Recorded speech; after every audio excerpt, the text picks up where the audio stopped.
आणि आता पाहूया टॉप 9 मोठ्या बातम्या।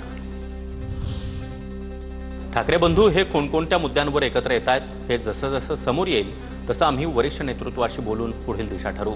काँग्रेसचे प्रदेशाध्यक्ष हर्षवर्धन सपकाळ यांच्याकडून भूमिका स्पष्ट।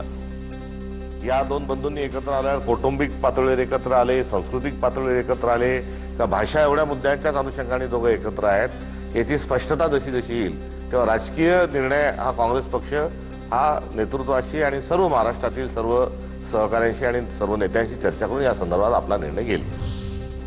ठाकरे बंधूंच्या एकत्र मेळाव्याला अनुपस्थित असलेले मिलिंद नार्वेकर पंढरपुरात दर्शनाला। सर्व पक्षांच्या संपर्कात असलेले नार्वेकर मोक्याच्या क्षणीच गायब कसे, राजकीय वर्तुळात चर्चेला उधाण।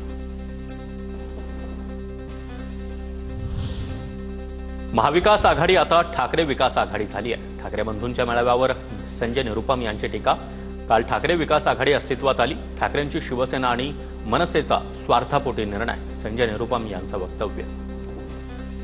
तो जो महाविकास आघाडी आहे आता वो MVA आता TVA मध्ये कन्वर्ट झालेला आहे। TVA म्हणजे काय? ठाकरे विकास आघाडी। ठाकरे बंधूंवर टीका करत प्रताप सरनाईकांचं एकनाथ शिंदे यांना पत्र। महापालिका निवडणुकीसाठी ठाकरे बंधू एकत्र येत आहेत। कालच्या मेळाव्यात स्वार्थाचा झेंडा आणि सत्तेचा अजेंडा पाहायला मिळाला, पत्रामध्ये उल्लेख। पत्रानं स्टंटबाजी करणं यामध्ये सरनाईकांचा हातखंडा। किशोरी पेडणेकरांचा पलटवार तर पांडुरंगाला भक्ती लागते पण खोक्याची भक्ती असणाऱ्यांबद्दल विचारू नका, अरविंद सावंत यांची ही खोचक टीका। गद्दारांची दखल एवढी का घेता तुम्ही? पांडुरंगाच्या भक्ती लागते बरं का, गद्दार खोक्याची भक्ती असणाऱ्या माणसांबद्दल नका बोलू। 5 जुलैला 2 भाऊ एकत्र आले। एकाच्या मनामध्ये मराठीसाठी प्रेम दिसलं आणि दुसऱ्याच्या मनामध्ये मात्र सत्तेची लालसा। नितेश राणे यांची उद्धव ठाकरे यांच्यावर जोरदार टीका। मुख्यमंत्री एकनाथ शिंदेंविरोधात आक्षेपार्ह पोस्ट करणं भोवलं, कल्याणमधील मनसे पदाधिकाऱ्याविरोधात गुन्हा दाखल।